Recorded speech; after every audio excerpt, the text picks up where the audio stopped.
welcome back to my channel. My name is Paola and this is Bad Influencer. This is a series where I talk about books that I haven't talked about enough or at all on my channel in the last few years. And so today I thought I could talk about a bit of a lonely genre in the booktube sphere, at least in the circles that I started in and that I still watch, and that genre is nonfiction. So I thought we could start with some graphic novels. First up, I want to talk about The Photographer of Mauthausen. This was written by Salva Rubio and illustrated by Pedro Columbo. It is the life story of Francisco Boix, who was a Spanish press photographer and communist who, because of Francisco Franco as Spanish dictator, he was forced, and a bunch of other Spanish Republicans, that just means that they believe that Spain should be a democratic republic as opposed to a monarchy and later on a dictatorship, which is what Franco instated in Spain. And so he and a bunch of other Spanish Republicans were forced to leave Spain, and so they fled to France.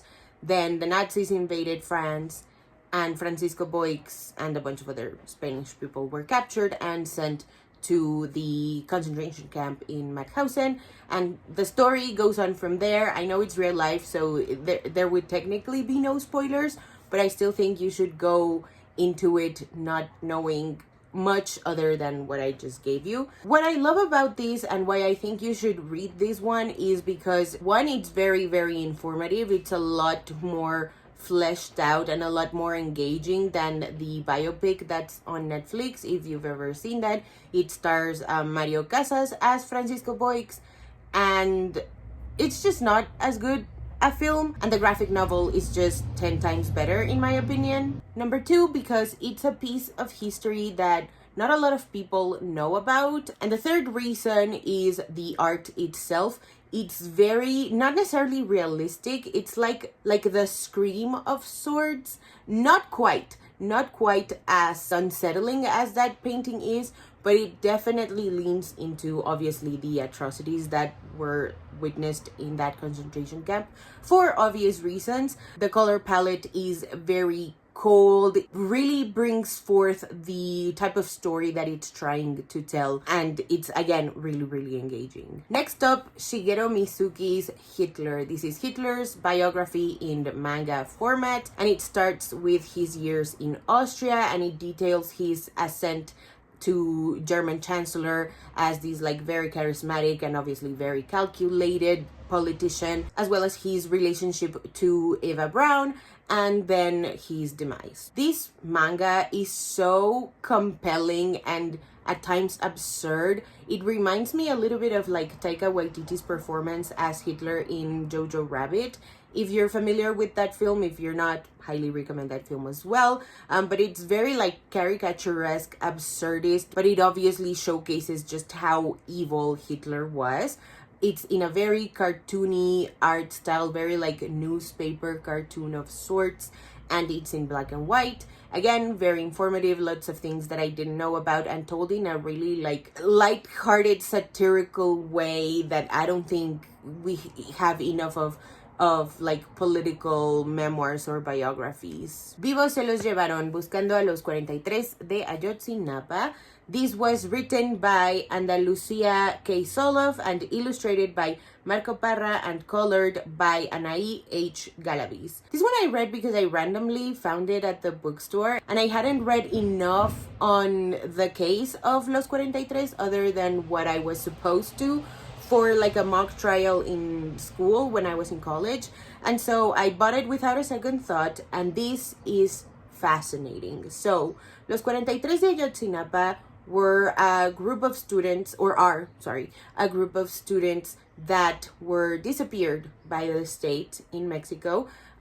They were college students, pretty much. They were students to become teachers, and they were on their way to a protest that commemorated the 1968 student massacre that occurred in Mexico City on October 2nd, and they ran into the military, and the military disappear them. And so this is told through first-person testimonies by the survivors of the run-in with the military, the parents of the kids who were disappeared and who are, still tirelessly searching for these kids. And it also contains testimonies from the journalists who report on the case. This happened in 2014, by the way, so just, that adds a layer to how horrific this all was, because it is very recent. People are still getting disappeared left and right for many, many reasons. Mexico is one of the most dangerous countries for journalists at the moment. I don't think it's ever been not on the top 10, maybe not even the top 5. I don't think it's ever been free press ever. This is fascinating. It is gut-wrenching, and it's so incredibly important, especially during times like this where there's like this political awakening to class consciousness and solidarity. I think you should definitely check this book out. The color palette is black and white, and the drawings are a lot more realistic than in the previous 2 graphic novels that I discussed. Definitely check this one out if you haven't already, or if you're curious about the case of Los 43 de Ayotzinapa. Redbone, the true story of a Native American rock band. This was written by Christian Stabler and Sonia Paolini, and it was illustrated by Thibault Balahi. I hope I'm pronouncing that right. And this is about the Native American rock band who were really determined to control their creative and artistic vision and maintaining their cultural identity. They eventually did sign a record deal, but as the American Indian movement started to gain momentum, they decided to sort of quit the pursuit of commercial success and reward and take a stand. So this is another fascinating story that I had no idea about. It's about music and identity and culture, obviously history as well. The color palette is really warm, and I think I have some screenshots from when I first read it, so if I do, I'll put them here. The panels, the pages, the spreads, I think is what they're called, are so captivating and so different from what I was used to in graphic novels, or from how I learned graphic novels and comics in school. So yeah, definitely check this one out if you're curious about the music industry back in the day. The Story of the Velvet Underground by Prosperi Buri. This is pretty self-explanatory. I read this one on NetGalley because it was on their Read Now section.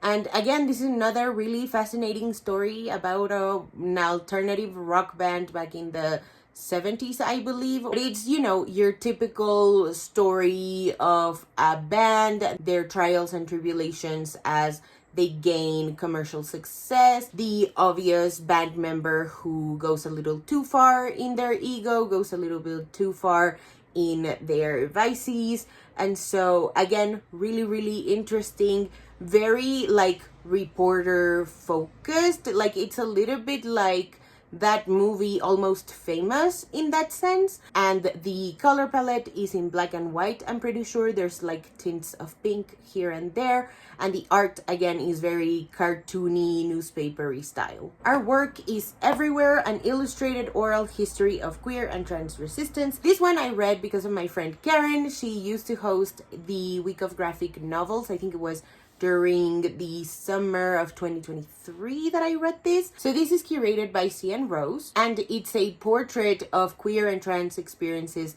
coming from artists, healers, leaders, community organizers, and activists. I think you should read this book because it's incredibly diverse. It deals with Pacific Islander authorship, Black femme mental health, disability and healthcare practices, sex work activism, fat and queer performance art, and a lot more. Each spread has its own style and color palette, and it covers one person individually. Onto text-only nonfiction books. First, I want to recommend Who Do You Serve, Who Do You Protect? Police Violence and Resistance in the United States, This was edited by Joe Macare, Maya Shenwar, and Alana Yu Price. I hope I'm pronouncing that right. This is a collection of reports and essays that explores police violence against Black, Brown, Indigenous, and other marginalized communities, as well as miscarriages of justice and the failure that's been the so-called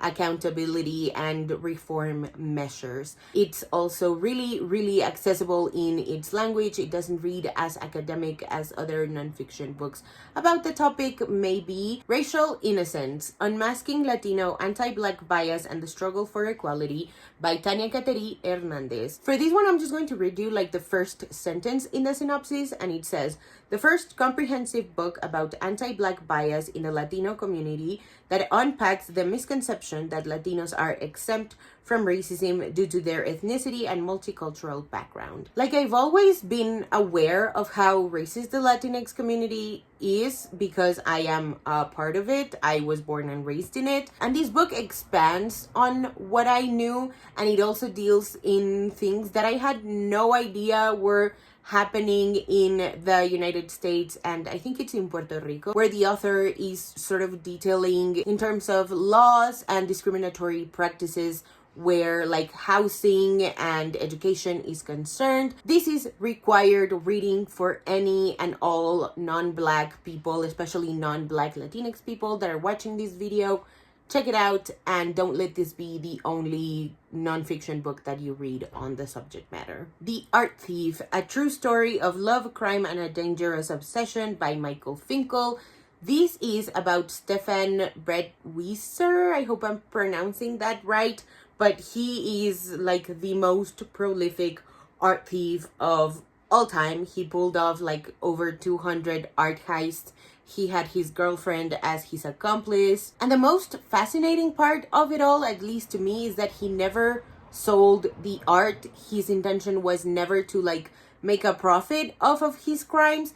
He just wanted to collect them. He was an art lover, and so he just started stealing a bunch of it, and it just was stored in his bedroom. I think you should read this book if you're interested in true crime, something that's a little bit like light-hearted. I don't know, like, I think true crime has warped all of our brains because of the subjects that it covers, and so somebody stealing art definitely feels light-hearted, but it may not be as light-hearted as I'm portraying it to be. I read this one because of Libro FM, so I listened to it on audio. Genuinely feels like a podcast.